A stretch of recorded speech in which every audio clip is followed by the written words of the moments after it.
శోభరాణి గారు, నిన్న ఏదైతే తాడేపల్లిగూడెం సాక్షిగా జనసేన అధినేత పవన్ కళ్యాణ్ గారు చెప్పారు, నువ్వు సిద్ధం కాదు, నీ మీద ఇక యుద్ధమే అంటూ ఆయన చాలా ఆవేశంగా మాట్లాడిన పరిస్థితి. అంటే ఆయన ఉన్నది ఉన్నట్లుగా చాలా స్పష్టంగా చెప్పారు. 24 సీట్లు ఎందుకు తీసుకోవాల్సి వచ్చింది, ఎవరు సలహాలు ఇచ్చే పరిస్థితిలో ఉండద్దు, నాతో కలిసి నడవడానికి రండి అని చెప్పి ఆయన మాట్లాడుతున్న తీరును కానీ ఎలా విశ్లేషిస్తారు సీనియర్ నాయకురాలిగా, అలాగే తెలుగుదేశం పార్టీ నాయకురాలిగా?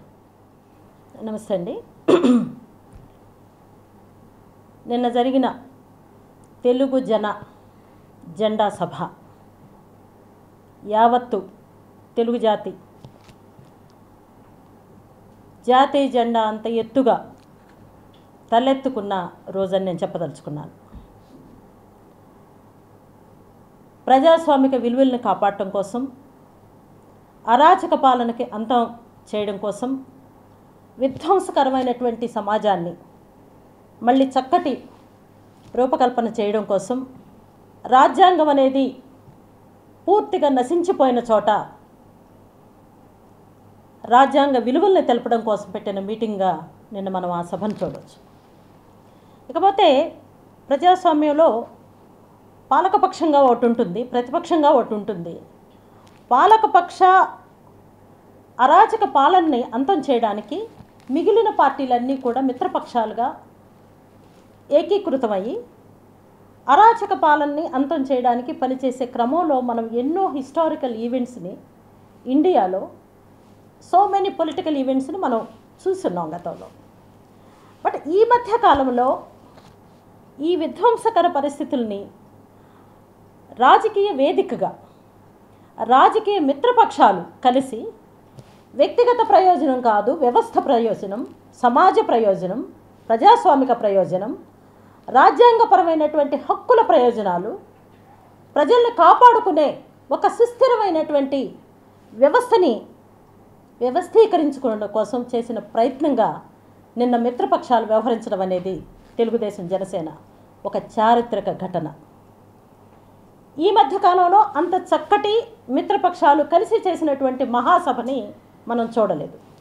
కానీ ఈరోజు తెలుగుదేశం జనసేన కలిసి మిత్రపక్షంగా జనం ముందుకు రావడం అనేది, దాన్ని జనం కూడా రిసీవ్ చేసుకునే విధంగా రెండు పార్టీ అధినేతలు వాళ్ళు ఎందుకు మిత్రులయ్యారు, మిత్రులుగా ఉండి సమాజాన్ని ఎలా కాపాడుకోవాలనుకుంటున్నారు, పౌర హక్కులు ఎలా కాపాడుకోవాలనుకుంటున్నారు, టోటల్గా ప్రజాస్వామ్యాన్ని ఎలా కాపాడుకోవాలనుకుంటున్నారు అనేది చక్కగా ప్రదర్శించిన, ప్రకటించిన మంచి రోజుగా మనం తీసుకోవచ్చు. ఈ క్రమంలో మిత్రులుగా ఉండాలంటే పవన్ కళ్యాణ్ గారు, చంద్రబాబు గారు మిత్రులుగా ఎప్పటి నుంచో ఉన్నారు. కానీ మిత్రపక్షంగా ఉండి స్వచ్ఛందంగా ఎవరు తన సొంత స్వార్థాన్ని పెట్టుకోకుండా సభని నిర్వహించడం అనేది బహుశా ఎప్పుడు జరిగి ఉండలేదు. గతంలో సిపిఐ, సిపిఎంఎల్, సిపిఎం వీళ్ళందరూ కలిసి తెలుగుదేశంతో పాటు ప్రయాణం చేసిన సందర్భాలు చాలా ఉన్నాయి.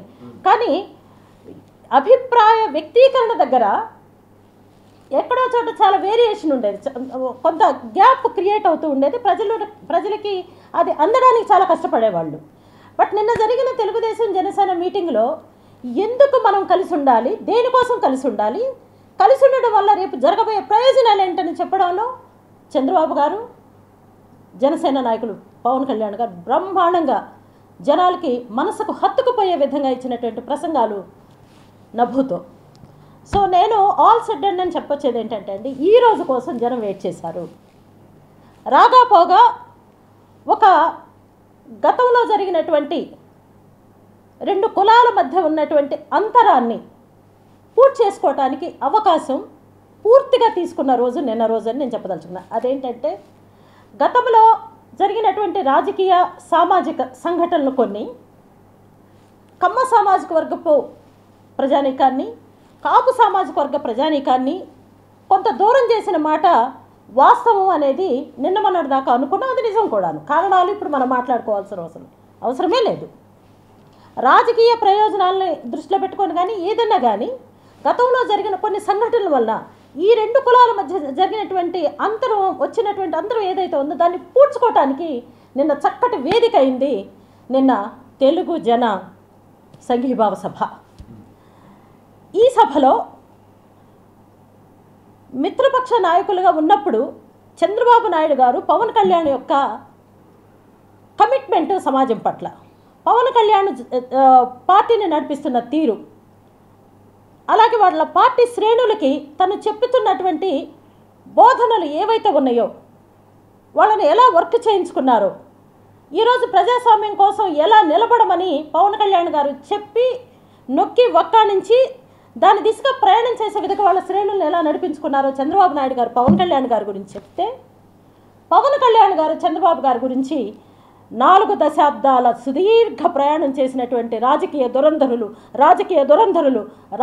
దురంధరులని చంద్రబాబు నాయుడు గారి గురించి ఒత్తి నొక్కి వక్కాణించి చెప్పడం అనేది ఈరోజు ఒక చరిత్రగా మిగిలిందని నేను చెప్పాను. అదే కొంతమంది కంటకింపుగా ఉంది మేడం. ఈ రోజున నిన్న తాడేపల్లిగూడెం సభ జరిగిందో లేదో వెంటనే హరిరామజోగయ్య గారి పేరు మీద ఒక లెటర్, లేదా ముద్రగడ పద్మనాభం గారి మీద ఒక లెటర్, ఆయన చాలా స్పష్టంగా చెప్పాడు, మీరు నన్ను వ్యతిరేకించేవాళ్ళు నాతో వద్దు, నాతో కలిసి వచ్చేవాళ్ళే రండి.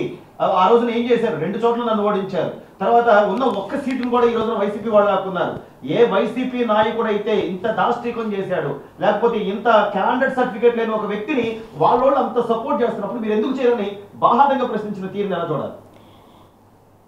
సార్, మేము ఎప్పటి నుంచో రాజకీయాల్లో ఉన్నాము. ఇలాంటివన్నీ సహజంగా ఒక సక్సెస్ఫుల్ మీటింగ్ తర్వాత వచ్చే చిన్న ఇసుకురేణువులు లాంటి రాళ్ళు, ఇవి సహజంగా జరిగిపోతూనే ఉండుంటాయి. చప్పగా జరిగి ఉంటే మీటింగ్ ఎవరు మాట్లాడి ఉండేవాళ్ళు కాదు. ఇవాళ చాలా బహిరంగ సభ, అసలు చాలా విజయోత్సవ సభలాగా జరుపుకున్న ఆ తీరుకి ఇప్పుడు ఏమంటారు, గిల్టీగా ఉన్న వాళ్ళందరూ, తప్పు చేసిన వాళ్ళందరూ, తప్పించుకోవాలనుకునే వాళ్ళంతా, నిన్న జరిగిన సభ యొక్క శక్తిని తట్టుకోలేని వాళ్ళంతా ఈరోజు నోళ్ళు తెరిచి మాట్లాడటం అనేది వాళ్ళ నిస్సహాయతకి, వాళ్ళ ఇన్సెక్యూర్ ఫీలింగ్కి నిదర్శనంగా మనం తీసుకోవచ్చు. దానిలో ఎవరైనా ఉండొచ్చు కాక.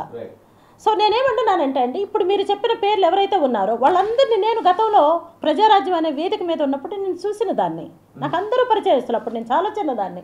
కానీ వాళ్ళు పెద్ద రాజకీయాలు చేసేటప్పుడు ఏం మాట్లాడారు, ఈరోజు ఏం మాట్లాడుతున్నారని బేరీజ్ వేసుకునే టైం ఏర్పడినప్పుడు నాలాంటి వాళ్ళు ఖచ్చితంగా ఒక క్లారిటీ ఇవ్వాల్సిందే. సో నేనేమంటున్నానంటే, ప్రజారాజ్యం పార్టీ స్థాపించినప్పుడు చిరంజీవి గారు నా అన్నయ్య, పార్టీని మళ్ళీ తీసి ప్రక్కన పెట్టేసే పరిస్థితులు కల్పించిన చాలామంది నాయకులు ఈరోజు మళ్ళీ నోళ్ళు తెరుస్తున్నారు.